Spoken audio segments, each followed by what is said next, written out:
Bonjour, Michel de Pixapicture.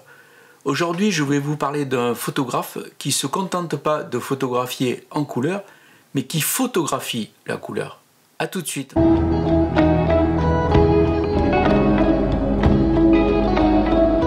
Ce photographe, c'est Henri Gruyaert. Je ne sais pas si je prononce bien son nom.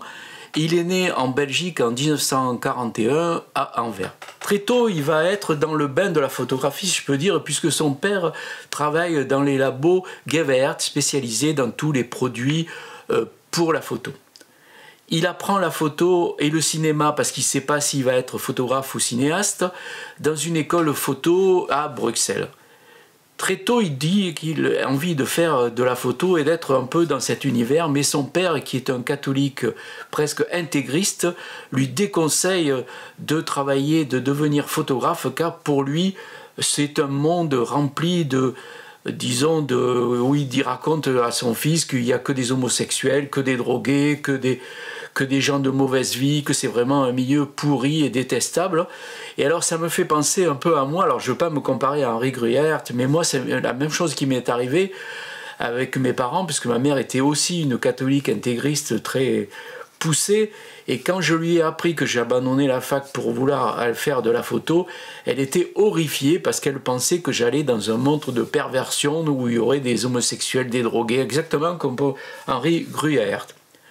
Toujours est-il que, comme moi, Henri Gruyaert n'écoute pas son père et il décide de se lancer dans la photo. Dans les années 60-63, il va même être le directeur artistique, technique pour certains films documentaires. Alors il va quitter sa Belgique natale pour aller sur Paris et c'est là qu'il va faire beaucoup de rencontres très importantes pour lui.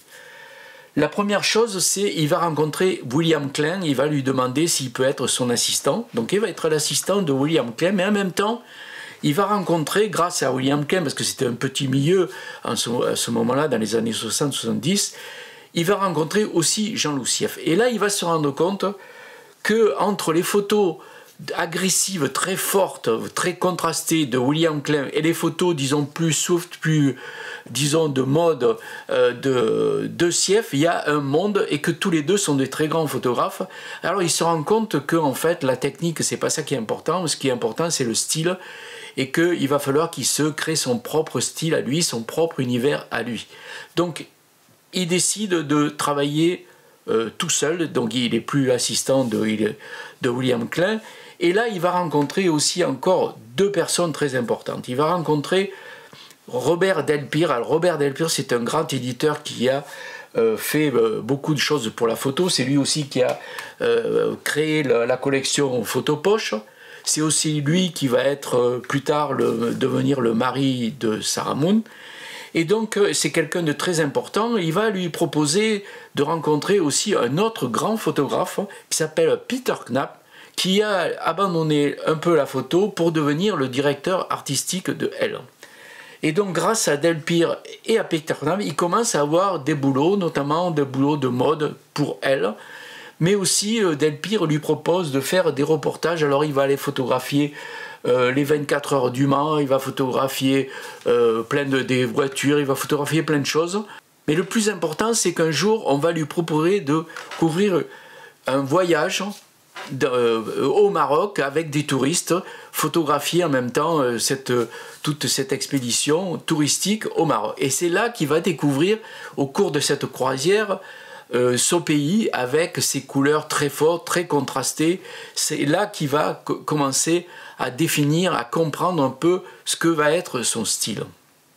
Alors, il va beaucoup voyager et notamment il va aller à Londres et là il va se retrouver dans une chambre d'hôtel et il va s'amuser, si on peut dire, à photographier l'écran de télé de sa chambre d'hôtel parce qu'il s'ennuie et donc il bidouille ça, il raconte qu'il bidouille la télé pour faire des couleurs un peu spéciales et il va faire toute une série de photos qui vont devenir célèbres d'écrans de télé photographiés. Et alors il va même photographier les attentats de Munich au cours des Jeux Olympiques, les attentats de Munich. Il va photographier sur l'écran de télé ces attentats de Munich qui vont des Palestiniens qui vont tuer des athlètes israéliens.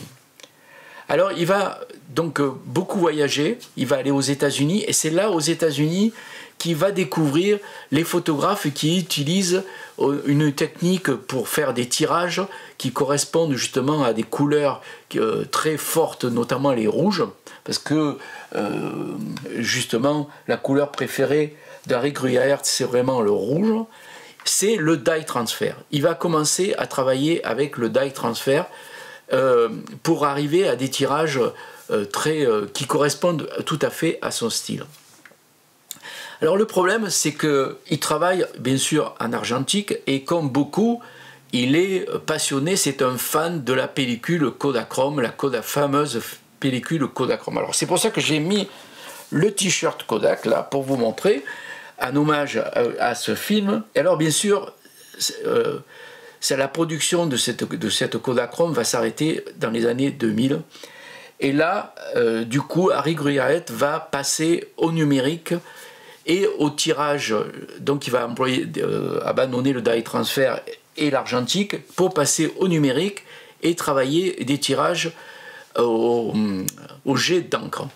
Alors, il a une obsession un peu, Harry Gruyaert, c'est de passer son temps toujours à retoucher inlassablement ses tirages. Ça me fait penser un peu au peintre Bonnard qui, à l'époque, quand il avait ses tableaux qui étaient exposés dans des musées, il se pointait dans le musée avec ses palettes de peinture et il retouchait directement dans le musée ses propres toiles parce qu'il trouvait que c'était jamais fini. Et Harry Gruyaert, c'est pareil, il passe son temps. Il modifie constamment ces tirages qu'il fait lui-même justement au jet d'encre. Alors, dans les années 80, il va décider que tout son stock photo soit représenté par une agence, et donc il demande à rentrer chez Magnum. Et alors là, c'est un peu la panique, parce que les anciens se disent si on prend un photographe qui fait que de la couleur, c'est la fin de l'agence, ça va être la fin de l'agence. Alors les anciens, dont fait partie Cartier-Bresson, sera un peu ceux qui vont tout freiner pour qu'il n'y ait pas des photographes qui rentrent, des photographes qui font de la couleur et qui en plus font pas du reportage, mais qui font des photos dans la rue, des trucs un peu, voilà. Il va quand même rentrer, malgré tous ces anciens, à Magnum. Il va intégrer Magnum, et d'ailleurs ce qui est intéressant, c'est que il va intégrer Magnum en même temps qu'un autre très grand photographe qui, alors lui, fait pas les mêmes styles, hein, dont j'ai déjà parlé, qui s'appelle Abbas. Ils vont se retrouver tous les deux là. Donc après, évidemment, il y aura Martin Parr qui va rentrer, et donc bien sûr, l'agence Magnum va se modernifier et va accepter de plus en plus des photographes qui font soit du noir et blanc, soit de la couleur. Alors ce qui est étonnant, c'est la relation qu'il avait avec Cartier-Bresson, parce que lui, il admirait Cartier-Bresson, il admirait aussi Avedon, Penn, tous ces grands photographes qui font beaucoup de noir et blanc.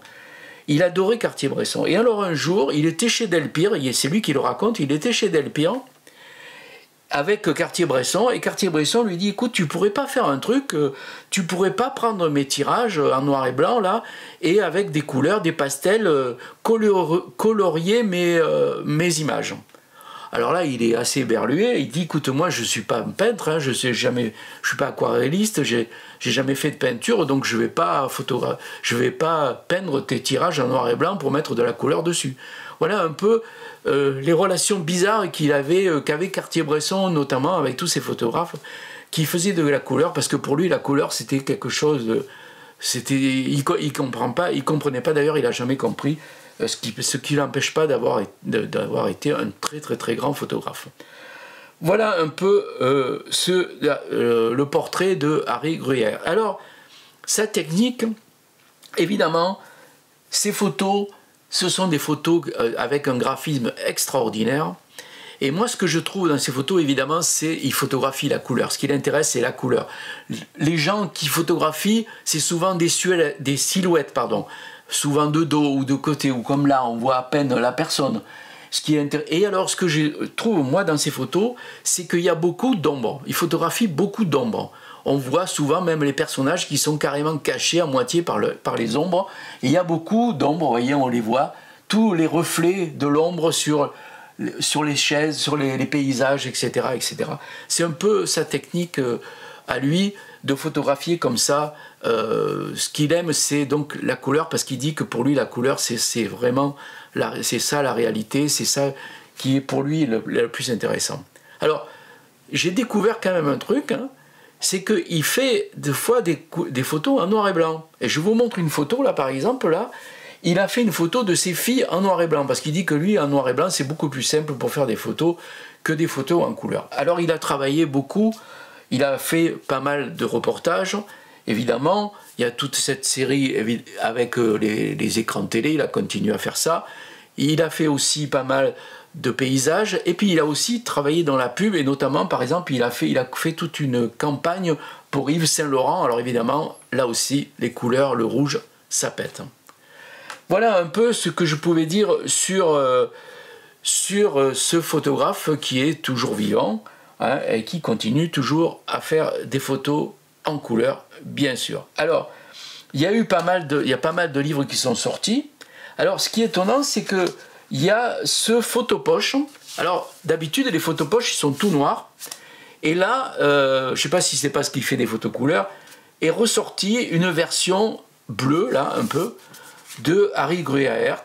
Alors, c'est parce que ça a été, c'est un peu une mise à jour. Alors, c'est un photopoche formidable, comme toujours, hein, avec beaucoup, évidemment, toutes ces photos. Vous voyez, il y a beaucoup d'ombre, hein. Les personnages sont souvent dans l'ombre. Le noir et le rouge, c'est vraiment les deux couleurs de Henri Gruyaert. Moi, je dirais. Hein. Alors, vous voyez, il y a des photos quand même assez... Alors, de temps en temps, il y a du vert aussi. Voilà.